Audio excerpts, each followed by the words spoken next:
Hi hello welcome to social fares.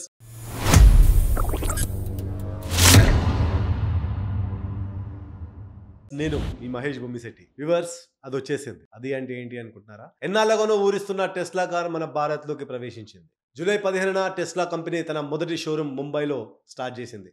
ఆ షోరూమ్కి experience centre అని నామకరణం కూడా చేసింది. ఆల్రెడీ బుకింగ్స్ కూడా స్టార్ట్ అయిపోయాయి. ఎవరికైనా కావాలి అనుకుంటే ముంబై వెళ్ళిపోండి, బుకింగ్స్ చేసేసుకోండి.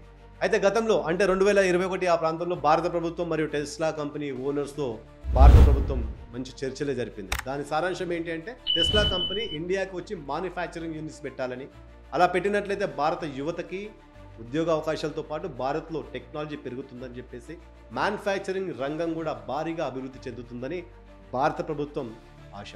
కానీ టెస్లా మేనేజ్మెంట్ మాత్రం లేదు, మేము ఇక్కడ ఇండియాలో ఇంపోర్టెడ్ చేసిన కార్లని అమ్ముతాము, దానికి మాకు ట్యాక్స్ ఏదైతే ఉందో అది వేవ్ ఆఫ్ చేయాలని చెప్పేసి ఎలాన్ మస్క్ భారత ప్రభుత్వాన్ని కోరాడు. ఆ చర్చలు అక్కడితో ఆగిపోయాయి. కానీ భారత ప్రభుత్వం కోరుకున్నట్టు జరగలేదు, అదేవిధంగా ఎలాన్ మస్క్ అనుకున్నట్లు కూడా జరగలేదు. అంటే భారత ప్రభుత్వం టెస్లా కార్లని మ్యానుఫ్యాక్చరింగ్ చేస్తేనే ట్యాక్స్ వేవ్ ఆఫ్ అని చెప్పింది, కానీ ఆ విధంగా మాత్రం జరగలేదు.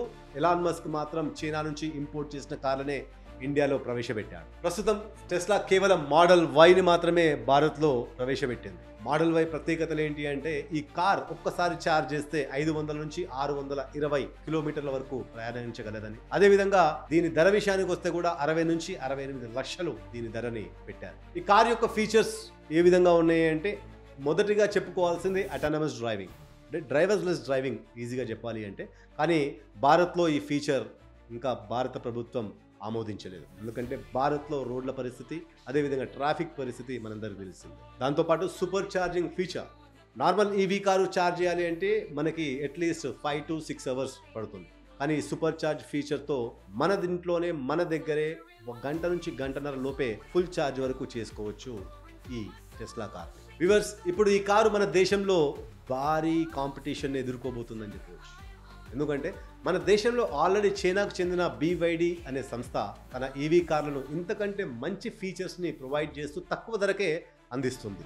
దాంతోపాటు మన దేశీయ బ్రాండ్లైన టాటా మరియు మహీంద్రా అండ్ మహీంద్రా కార్లు దీంట్లోని సగం ధరకే మంచి ఫీచర్స్తో పాటు ఇదే రేంజ్ని మనకి ప్రొవైడ్ చేస్తుంది. దీంతో భారత్లో టెస్లా కార్ల డిమాండ్ పడిపోయే అవకాశాలు మెరుగ్గానే కనిపిస్తున్నాయి. ముఖ్యంగా భారత్ ఖరీదైన కార్లకి పెద్ద మార్కెట్ కాదని చెప్పవచ్చు, ఈవీ కార్లకైతే మరీను. అప్పుడేమవుతుందంటే ఈ కంపెనీకి 2 ఆప్షన్స్ మిగిలి ఉండొచ్చు. లగ్జరీ బ్రాండ్గా మిగిలిపోవడం, అంటే కేవలం 50 లక్షలు 60 లక్షలు ఆ పైబడి మార్కెట్నే టెస్లా పోటీ పడగలరు. సో అప్పుడు ఈ కార్లు మాస్ మార్కెట్లో దూసుకుపోయే అవకాశం లేదు. లేదా బిజినెస్ ఎక్స్పాన్షన్ గురించి ఆలోచించాల్సి ఉంటుంది. దీనికి చాలా విషయాలపై ఆధారపడి ఉంటుంది. అవేంటివి ఒకసారి చూద్దాం. ఉదాహరణకు భారత్లో ఇంపోర్టెడ్ కార్లపై 60 నుంచి 100% ట్యాక్సెస్ అమల్లో ఉన్నాయి. ఇవి తగ్గిస్తే అసలు పెద్ద ప్రాబ్లమే లేదు. టెస్లా కార్ మనకి 30 నుంచి 35 లక్షల లోపే వచ్చే అవకాశం.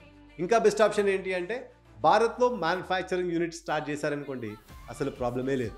లేదంటే ఇంకో ఆప్షన్ కూడా ఉంది. టెస్లా కంపెనీ భారత్లో అఫోర్డబుల్ ప్రైస్ రేంజ్లో కార్లని లాంచ్ చేయడం, అంటే 15 నుంచి 20-25 లక్షల మధ్యలో బెస్ట్ మోడల్స్ని లాంచ్ చేశారనుకోండి, టెస్లా కంపెనీకి తిరిగేలేదు మన భారత్లో. ఈ నిర్ణయాలు టెస్లా కంపెనీ టాప్ మేనేజ్మెంటే తీసుకోగలదు. ఎందుకంటే ఇప్పటి వరకు ప్రపంచంలో ఎక్కడ కూడా టెస్లా కంపెనీ లో ప్రైస్ రేంజ్లో కార్లని ప్రవేశపెట్టలేదు. ఏం జరిగినా ఇది ఇండియన్ ఈవీ మార్కెట్లో ఒక ఆసక్తికరమైన విషయం అని చెప్పవచ్చు.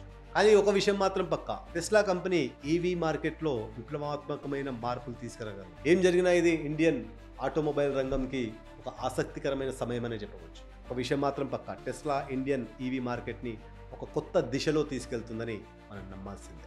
సో వ్యూవర్స్, మీరే చెప్పండి, టెస్లా కార్ల గురించి మీరేమనుకుంటున్నారు? టెస్లా ఇండియాలో విజయం సాధిస్తుందా లేదా అని మీ అభిప్రాయాన్ని కామెంట్ రూపంలో తెలియజేయండి.